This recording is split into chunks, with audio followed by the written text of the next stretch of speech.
Greetings. You have me, Michaela B. Harding. And the name of this video is going to be COVID 19 challenges in healthcare. Number one, COVID started for me on March the 17th, which was actually St. Patrick's Day. That was the day that they shut everything down. And I was currently working at a facility. I was working at the time. And I got fired from my job. And then I went and I got another job because I am a nurse assistant. And so this was at the beginning of COVID when everything was crazy. So because they had shut everything down and wouldn't let nobody in, they was not taking patients from the hospital. So the other job that I had got after I got fired from my other job, the census was low. I wasn't getting 40 hours. And I was working 20 something miles from where I live. So it wasn't really worth it. In my pay, I took a cut in pay. And so I was out of work. So I went and I landed another job quite naturally. And what happened on that job is they tested all the healthcare workers. But if you have a runny nose, if you have a cold, if you're sick and you're a healthcare worker, they will not allow you to work. If your body temperature is not right, if you temp higher than 99 point whatever it is, you cannot work. You are sent home without pay. I was sent home 10 times for my temperature being high and I did not have COVID. So I went home without pay, which caused me, for right now, I went home so many times that they told me not to come back until I was well. So it really affected my job with this COVID stuff. And so we're at wills, nursing home jobs are at will anyway. So it's at their discretion whether or not they wanted to let me come back, and they chose not to. So I've been unemployed. So I haven't worked all month. And I went to the unemployment office. They said they couldn't hire me because, not that they couldn't hire me, but they couldn't help me because I had something on my record and they had to remove it, which they had never removed it and called me back. So that didn't work out. That was a 2-day process. 2 days of my time spent process. And I have been on this whole transition trying to find employment. I have been on 4 interviews. I have taken 4 COVID tests, and none of them have come back. I took a COVID test on July the 2nd that just came back a couple of days ago. And so now I'm getting ready to start at my other job tomorrow after being here for almost a month.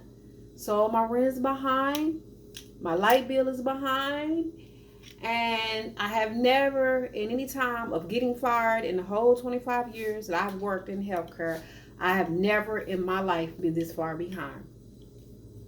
When I got fired and I got another job, and because, I wasn't getting 40 hours a week and they cut my hours, then I had to get the money from somehow. So I borrowed from my courtesy pay.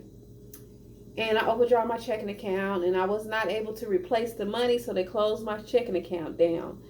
And so I may not have gotten COVID. Every test that I've taken have come back negative. But as a healthcare worker, I have been affected indirectly with COVID. I went to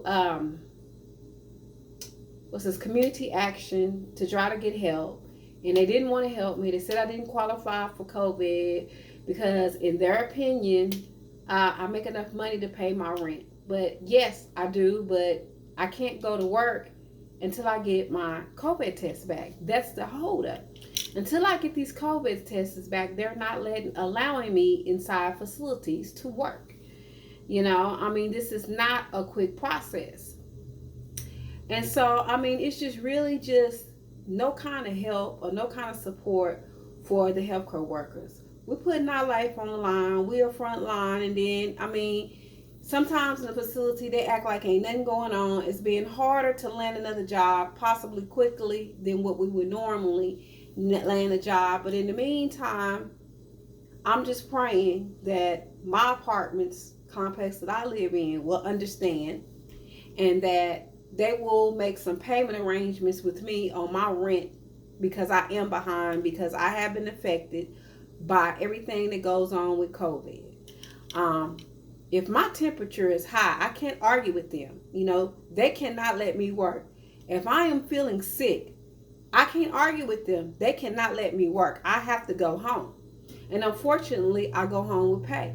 There are healthcare workers that have actually caught COVID, and they have been quarantined at home for 14 days. You know what I mean? So they can't work for 14 days. So what are we supposed to do?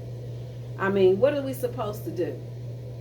So I just think this COVID-19 shit in the healthcare field is a bunch of bullshit. They act like it's not anything, no other illness out here.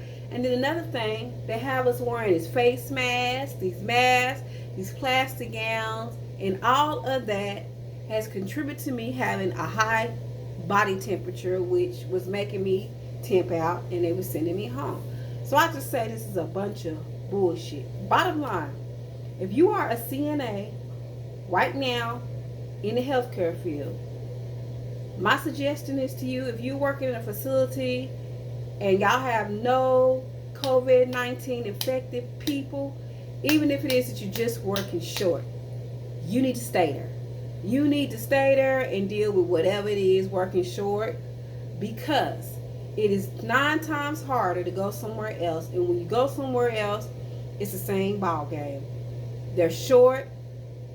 The process for people to get employed, you have to pass a COVID test. Every new facility that you go to is part of the job. Part of the hiring process is the COVID, and they're backed up and they're taking too long to get these tests back. So this has just been a bunch of bullshit. Literally a bunch of backwards ass politics and bullshit. And if we are going to get the stimulus money again, we need it. And it needs to be more than the $1,200. That's all I had to say.